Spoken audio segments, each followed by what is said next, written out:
आज हम पढ़ेंगे क्लास 12 का lesson first the last lesson about author दिया हुआ है अल्फोंस डॉट के ऑथर है वो फ्रेंच नॉलेज एक फ्रेंच नॉलेज थे and Alphonse Daudet and short story writer थे। The last lesson is set in the days of the Franco Persian war हुआ था 1885 तब ये लास्ट लेसन बनाया गया था in which France was defeated by Persia led by Bismarck. जो France था वो डिफीटेड हो गया था किसके द्वारा, यानी हार गया था किसके द्वारा, पर्सिया के द्वारा। और जिसको लेडिया चला रहे थे, कौन चला रहे थे, पर्सिया की तरफ से कौन थे, बिस्मार्क थे। Persia then consisted of the what now are the nations of Germany, Poland and parts of Austria. In this story the French districts of Alaska and Lorraine have passed into Persian hands. Read the story to find out what effect this hand had on life at school. इसमें बताया गया Bismarck द्वारा जो प्रयास किए गए थे और कैसे उसने अलास्का लोरेन इनको अपने कब्जे में कर लिया था। Notice this expressions in text in for their meaning from the content का कंटेंट नहीं बताना है। I started for school very late that morning and was in great dread of schooling, especially because Hamel had said that he would question us on participle and I did not know the first word about them। तो पहले दिन वो school बहुत late गए उस दिन morning को और वो बहुत ज़्यादा डरे हुए थे, स्पेशली क्योंकि जो हैमल थे वो उन्होंने उनको कहा था कि वह उनको पार्टिसिपल बारे में पूछेंगे और वह उनके जो पार्टिसिपल बारे में कुछ भी नहीं जानते थे, एक वर्ड भी नहीं जानते थे, फर्स्ट वर्ड भी नहीं जानते थे। For a moment I thought of running away and spending the day out of doors. It was so warm so bright the birds were chirping at the edge of the woods and in the open field back of the sawmill the Persian soldiers were drilling. It was all much more tempting than the rule of the participles, but I had the strength to resist and hurried off to school। तो मैंने उस दिन जो मैंने सोचा कि मैं यहाँ से चला जाऊँ और अपना जो डे है वो दौड़ के बाहर ही बिताऊँ, ये बहुत ज़्यादा मेरे लिए सही था और ये बहुत ज़्यादा अच्छा भी था। जो बर्ड्स थे उसमें वो चचा रहे थे और जो उसका बैठे हुए थे और ओपन फील्ड में वो बैठे हुए थे और पर्शियन जो सोल्जर्स थे वो वहाँ पर ड्रिलिंग कर रहे थे। इसके अलावा वहाँ पर टेम्पटिंग साथ ही then the rule of participle के बारे में, बट लेकिन मैं चाहता था कि मैं इतना साथ रखूँ कि वहाँ पर रहने का और जल्दी से जल्दी उसको से निकलने की कोशिश करूँ। When I passed the town hall, there was a crowd in front of the bulletin board. For the last 2 years, all our bad news had come from there। यानी कि जो टाउन हॉल था वहाँ पर एक जो क्राउड थी उसकी बुलेटिन बोर्ड पर ज़्यादातर जो शौक के संदेश थे वही आते थे। द लॉस्ट बैटल्स जो हारी हुई जो थे, the draft the orders of the commanding officers and I thought to myself without stopping what can be the matter now. मैं अपने आप को नहीं रोक सका और मैंने सोचा कि वहाँ पर देखिए जाकर क्या मामला हुआ है। Then as I hurried by as fast as I could go. और मैं कभी वहाँ पर गया जितना फास्ट नहीं जा सकता उतना फास्ट जल्दी में वहाँ पर गया। The blacksmith Wachter who was there with his apprentice reading the bulletin. वहाँ पर एक जो ब्लैक स्मिथ लोहार था वहाँ पर वो देख रहे थे उसको और वो अपनी नज़र बैठाए थे उस पर बुलेटिन बोर्ड पर। Called after me don't go so fast but you will get to your school in plenty of time. उसने कहा कि आप में से चले जाइए और आप ज़्यादा फास्ट मत जाइए, आप अपने स्कूल पर्याप्त समय पर पहुँच जाओगे। I thought he was making fun of me and reached and much little garden all out of with. मैं सोच रहा था कि वह मेरा या गुना रहा है और मैं मिस्टर हमल के गार्डन में पहुँचा जो गहरी सांस यानी कि गहरी सांस में भागता था वहाँ पर पहुँचा। Usually when school began, there was a great bustle which could be heard out in the street. The opening and closing of desks, lessons repeated in unison, very loud, with our hands over our ears to understand better, and the teachers great ruler rapping on the table. But now it was also still I had counted on the commotion to get my desk without being seen. But of course that day everything had to be as quiet as Sunday morning. Through the window I saw my classmates already in their places, and M. Hamel walking up and down with his terrible iron ruler and his arm. I had to open the door and go in before everybody. You can imagine how I blushed and how frightened I was। तो अक्सर जो मैं वहाँ पर school जाता था, school शुरू होती थी वहाँ पर बहुत सारा बस क्राउड बहुत ज़्यादा हल्ला होता था। लेकिन उस दिन जो स्ट्रीट में भी सुनाई गलियों में भी सुनाई दे सकती थी, लेकिन उस दिन जो ओपन जो लेसन थे वो रिपीटेड उसकी आवाज़ बहुत ज़्यादा होती थी। लेकिन उस दिन हम हमारे हैंड की आवाज़ होती वो भी बहुत ज़्यादा होती थी, हम आराम से ये समझ सकते थे। लेकिन उस दिन बिल्कुल भी शोर नहीं था और जो इतना शोर कम था कि जितना संडे की मॉर्निंग को होता है। मैंने अपने जो क्लासमेट थे उनको खिड़की के थ्रू देखा और वो वहाँ पर पहले से ही अपनी क्लास में थे और मिस्टर ओपनिंग थे वो भी इधर ही चल रहे थे टेबल अपने जो एक हाथ में एक भयानक डंडा लिए हुए और आप इमेजिन नहीं कर सकते कि मैं कितना डरा हुआ था। But nothing happened. Mister Hamel saw me and said very kindly go to your place quickly little friends we were beginning without you. तभी वो कहते हैं कि भाई क्या लेकिन कुछ नहीं हुआ। मैं सोचा था डरा हुआ लेकिन वहाँ पर कुछ नहीं हुआ। मिस्टर हेमल जो थे उन्होंने देख लिया और उनसे कहा कि तुम अपनी क्लास यानी अपनी जगह पर शांति से जाओ। लिटिल फ्रेंड्स कहा था वी वर बिगिनिंग विदाउट, हम तुम्हारे बिना ही क्या शुरू कर रहे थे। I jumped over the bench and sat down at my desk. Not till then. When I had got a little over my fright, I see that our teacher had on his beautiful green coat, his frilled shirt, and the little black silk cap, all embroidered, that he never wore except on inspection and prize days. Besides, the whole school seemed so strange and solemn. But the thing that surprised me most was to see on the back benches that were always empty the village people sitting quietly like ourselves. Our old hoser with his 3 concerned heads, the former mayor, the former postmaster, the several others. Besides, everybody looked sad, and hoser had brought an old primer thumbed at the edges, and he held it open on his knees with his great spectacle lying across the pages। तो मैं वहाँ से कूदा और मैं desk पे जाकर बैठ गया। जब तक यानी अभी तक नहीं बैठा था, जब मैं गया था मैं वहाँ पर डरा। अभी तक मैं डर से जब बाहर आया तो मैंने सोचा क्या मैं उसको देख सकता हूँ। जो टीचर हेड यानी टीचर जो ग्रीन कोट में थे उन्होंने पेन शर्ट पहना हुआ था, ब्लैक शर्ट और एक ब्लैक कलर की सिल्क की कैप पहने हुए थे। सब उधर ही खड़े थे और कोई भी एक्सेप्ट नहीं कर रहा था इंस्पेक्शन, और सभी प्राइवेट की इंस्पेक्शन कर रहे थे। इसके अलावा जो पूरी जो स्कूल थी वो बहुत ज़्यादा अजीब सी दिख रही थी और लंबी दिख रही थी, क्योंकि लेकिन यहाँ पर जो एक अजीब चीज़ थी उसने मुझे को कर दिया, आश्चर्य कर दिया, जो देखकर मैसेज कर दिया। सब जो बेंचेज पे थे वो सारी इम्पटी थी, खाली थी, और जो विलेज पीपल थे वो शांति से वहाँ पर बैठे हुए थे, कॉर्नर में बैठे हुए थे। और वहाँ पर जो पूरे का मेयर था और जो पूरे का जो पोस्ट मास्टर था वो भी आए वहाँ पर, और वहाँ भी साइड में बैठे हुए थे, बगल में बैठे हुए थे, अदर साइड से के अलावा बैठे थे। सभी ने देखा, सभी कैसे दुखी दिख रहे थे, और जो हो सकते थे वो एक प्राइमर लाए और उन्होंने उसको खोला, अपने नी पर रखा और ब्लेड अपनी जो बड़े जो स्पेक्टिकल थे चश्मे थे उसको के द्वारा वो पेज पर देखे थे। While I was wondering about it all, Mr. Hamel mounted his chair and in the same grave the gentle tone which he had used to me said, "My children, this is the last lesson I shall give you. The order has come from Berlin to teach only German in the school of Alaska and Lorraine. The new master comes tomorrow.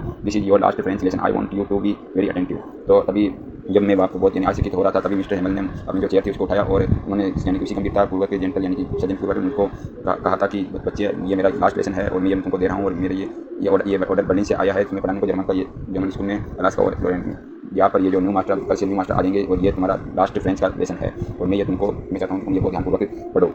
What a thunderclap these words were to me. ये बहुत यानी कि बहुत बड़ी ताली बजाने वाले जो वर्ड थे, बहुत ही सुंदर वर्ड थे मेरे लिए, उनके लिए इन पर ताली बजाई ऐसे वर्ड थे। ओ the wretches that was what they had put up at the town hall. My last French lesson, why I hardly knew how to write. I should never learn anymore. I must stop there. Then, oh, how sorry I was for not learning my lesson, for seeking birds, eggs, or going sitting on the shore. My books that had seemed such annoyance a while ago so heavy to carry. My grammar and my history of the saints were old friends now that I could not give up. And Mr. Hamel to the idea that I was going away, that I should never see him again, but them made me forget all about his brother and how cranky he was. ये मेरा जो कहते हैं मेरा last lesson, तो क्यों last lesson I, यानी मैं ये पूरी तरह से जानना चाहता था कि मैं ये कैसे लिखूँ, और ये मुझे सीखना चाहिए और ज़्यादा सीखना चाहिए इसके बारे में। और मैं वहाँ पर मुझे स्टॉप हो गया, और तब मैंने सॉरी किया कि मैं कितना यानी कुछ भी नहीं सीखा लेसन को, मेरे लेसन को, और केवल जो बर्ड्स थे उनके जो अंडे थे और जो सीलिंग करे थे ऑन दिस वो कर रहा था। जो मेरी बुक्स थी जो लग रही थी एक सेंस थोड़े दिन पहले सो हैवी, क्योंकि वो मेरे लिए बहुत ज़्यादा भारी हो गई करने को। जो मेरी ग्रामर थी, मेरी जो हिस्ट्री थी और जो संतों की और जो ओल्ड फ्रेंड थे जो अब उनको ज्ञान कर सकता था, छोड़ने सकता था, छोड़ने सकता था। और जो मिस्टर हेमल थे वो भी द आइडिया देट, जो उन्होंने उसको गोइंग अवे जाने का आइडिया दिया था, यूनिवर्सिटी में कि हम वापस कभी नहीं देख पाएंगे। उसने मुझको बहुत भूला हुआ और बना दिया, बना दिया all about ruler and how can मुझे ये बता दिया कि वो कितने सख्त थे, ये बात मुझे बता दी उनके जाने के क्रम से। Well, man, it was in honor of this last lesson that he had put on his fine Sunday clothes, and now I understood why the old men of the village were sitting there in the back of the room. It was because they were sorry too that they had not gone to school more. It was their way of thanking our master for his 40 years of faithful service and of showing their respect for the country that was theirs no more.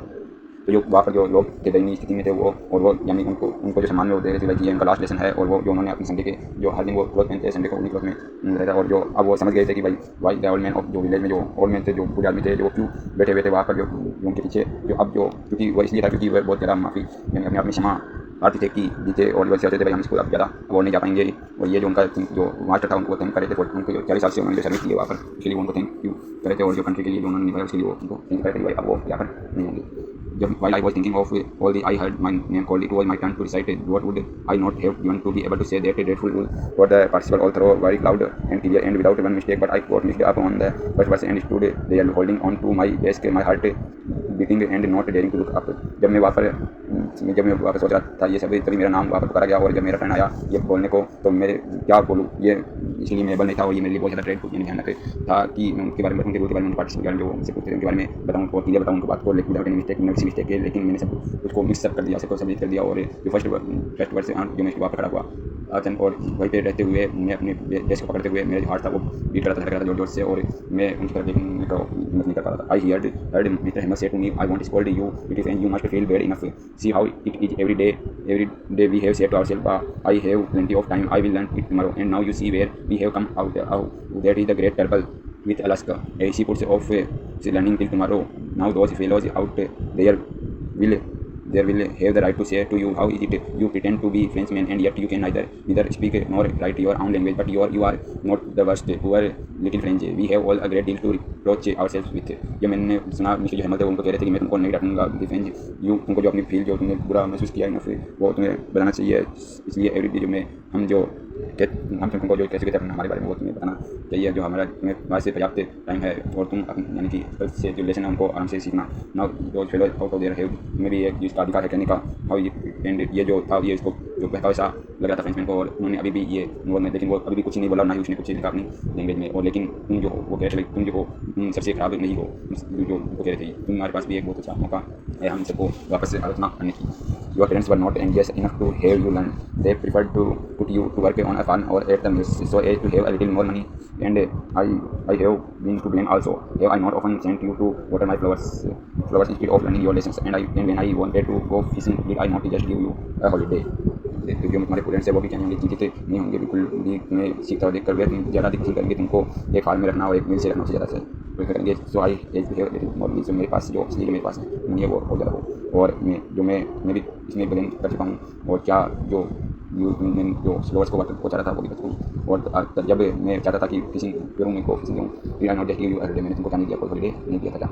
Then from one thing to another mister Hamel went on talk of the French language saying that it was the most beautiful language in the world, the clearest, the most logical, that we must guard it among us, and we never forget it, because when people are enslaved as long as they hold fast to their language, it is as if they hate the key to their religion. Then he opened a grammar and read us our lesson. I was amazed to see how well I understood it all. He said seemed so easy. I think too that I had never listened so carefully, and that he had never explained everything with so much patience. It seemed also as if the poor man wanted to give us all he knew.